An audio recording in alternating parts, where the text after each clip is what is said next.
वो अपने स्टाइल का बहुत बड़ा फनकार था, बहुत बड़ा फनकार। सबसे पहले पाकिस्तान का अमली मुजाहरा मेरी जिंदगी में उमर शरीफ से ज्यादा अच्छा किसी और ने नहीं किया। कभी मैं घर जाता था तो भाभी के सामने मुझे कहते थे कि ये तेरा ड्रामा देखती है, ये पंजाबी ड्रामा देखती है। तो ऐसी मोहब्बत से मेरे सामने उनके साथ लड़ना और प्यार करना। इस खित्ते के बहुत बहुत बड़े फनकार हैं, वो उनके साथ तस्वीर बनवाने के लिए तरसते हैं, उनको हाथ मिलाने के लिए हमने खुद अपनी आंखों से देखा है। नाज़रीन, उमर शरीफ साहब की दुनिया भर में जो पहचान थी वो उर्दू कॉमेडी के हवाले से थी, लेकिन जब उमर शरीफ साहब लाहौर शिफ्ट हुए तो वहाँ पर उन्होंने पंजाब के ख़ास तौर पर लाहौर के थिएटर्स में बहुत काम किया। बेतहाशा जो है थिएटर प्लेज उन्होंने वहाँ पर किए और वहाँ के जो कॉमेडियंस हैं वो उमर शरीफ साहब से बहुत ज़्यादा मुतासर थे, बहुत सारे उनके शागिर्द भी हुए और इसका वो इजहार भी करते हैं। लेकिन नाज़रीन, जब उमर शरीफ साहब का इंतकाल हुआ है तो वहाँ से सिवाय सुहेल अहमद अज़ीज़ी साहब के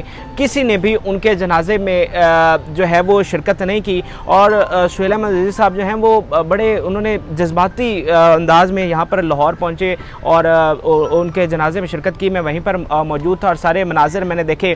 एक तो उस ग्राउंड में बहुत बड़ी तादाद में लोग पहुँचे हुए थे और उसका जो है वो एंट्रेंस का गेट भी एक ही था, यानी अमूमी तौर पर जब इस तरह की गैदरिंग्स होती हैं तो वहाँ पर एक अलग से गेट बनाया जाता है मीडिया के लिए और ये जो सेलिब्रिटीज़ आती हैं इनके लिए, लेकिन वहाँ पर ऐसा नहीं था। एक मरकज़ी दरवाज़ा था और उसी से सेलिब्रिटीज़ भी गुजर रही थी, मीडिया भी गुजर रहा था और आम जो पब्लिक है वो भी वहीं से गुजर रही थी। तो इसी वजह से धक्कम पेल जो है वो बहुत ज़्यादा थी। लेकिन उमर शरीफ साहब जो सुहेल अहमद अज़ीज़ी साहब हैं वो नूरुल हसन के साथ ख़ुसूसी तौर पर लाहौर से यहाँ कराची आए और उसी धक्कम पेल के साथ वो वहाँ गेट से गुजरे और फिर जब अंदर गए तो वहाँ पर भी हज़ारों की तादाद में लोग आए थे।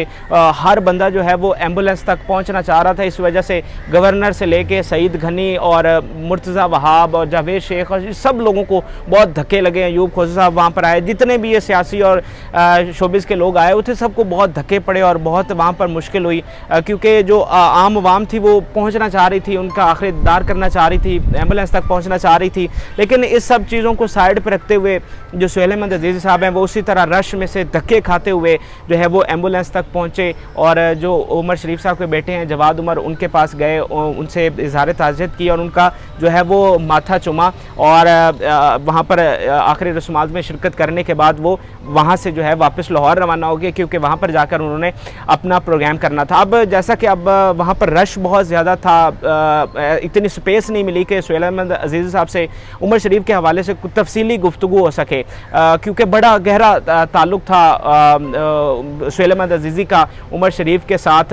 वो बताते हैं कि फैमिली के ये बहुत करीब थे उमर शरीफ साहब की और इनके घर आना जाना था। सुहेल अहमद अज़ीज़ी साहब बताते हैं कि दीबा उमर जो हैं, जो उमर शरीफ साहब की पहली बीवी हैं, वो सुहेल अहमद अज़ीज़ी साहब के ड्रामे देखा करती थी। तो जब ये उनके घर जाते थे तो उमर शरीफ बताते थे कि देखें ये मेरे ड्रामे नहीं देखती, ये आपके ड्रामे देखती हैं। और सुहेल अहमद अज़ीज़ी साहब ने उनके साथ बैरून मालिक में ट्रैवल भी किया है, इसीलिए वो बताते हैं कि उन्होंने खुद देखा हुआ है कि किस तरह जो इस खित्ते के फ़नकार हैं वो उमर शरीफ के मद्दाह थे और वो उन्होंने बताया कि किस तरह वो तस्वीर लेने के लिए उनके साथ हाथ मिलाने के लिए तरसते थे। और उन्होंने चूँकि बड़े करीब से देखा है उमर शरीफ को, तो बताते हैं कि पाकिस्तान के वो कितने बड़े आशिक थे और जब वो बाहर जाते थे तो इस बात का बड़ा ख्याल रखते थे कि पाकिस्तान का इमेज किसी तरह से डैमेज नहीं होना चाहिए, दुनिया को पता लगना चाहिए कि ये पाकिस्तान का फ़नकार आया है यहाँ पर। तो वो अपनी इज़्ज़त और वो जो अपना वक़ार है उसको बड़ा मेंटेन रखते थे। इसके अलावा सुहेल अहमद अज़ीज़ी साहब ने इनकी स्ट्रगल को बड़ा वो करीब से जानते थे। इनके उमर शरीफ साहब के जो वालिद हैं और भाई हैं,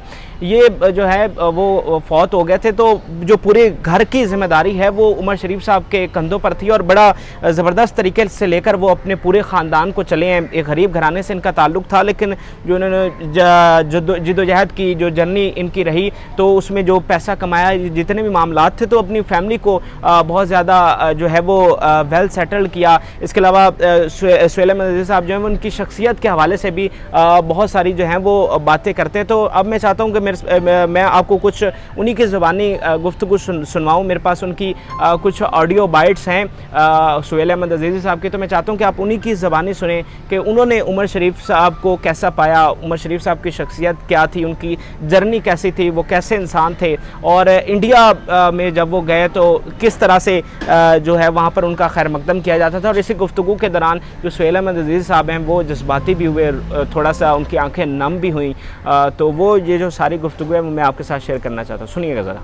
वो अपने स्टाइल का बहुत बड़ा फनकार था, बहुत बड़ा फनकार। सबसे पहले पाकिस्तान का अमली मुजाहिरा मेरी जिंदगी में उमर शेख से ज्यादा अच्छा किसी और ने नहीं किया।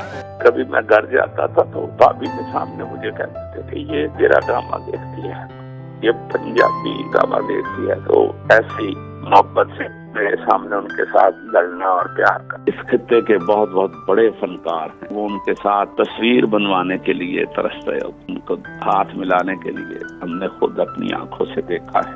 उर्दू लैंग्वेज थी इनकी। ये कहने में कोई हर्ज नहीं है कि उमर शेख ने जैसा जितना काम किया है और जितना लोगों को हंसाया है वो किसी और ने नहीं हंसाया। जब तक मेरी सांस है मैं उनको मोहब्बत करता रहूंगा, क्योंकि वो रहेंगे यहाँ।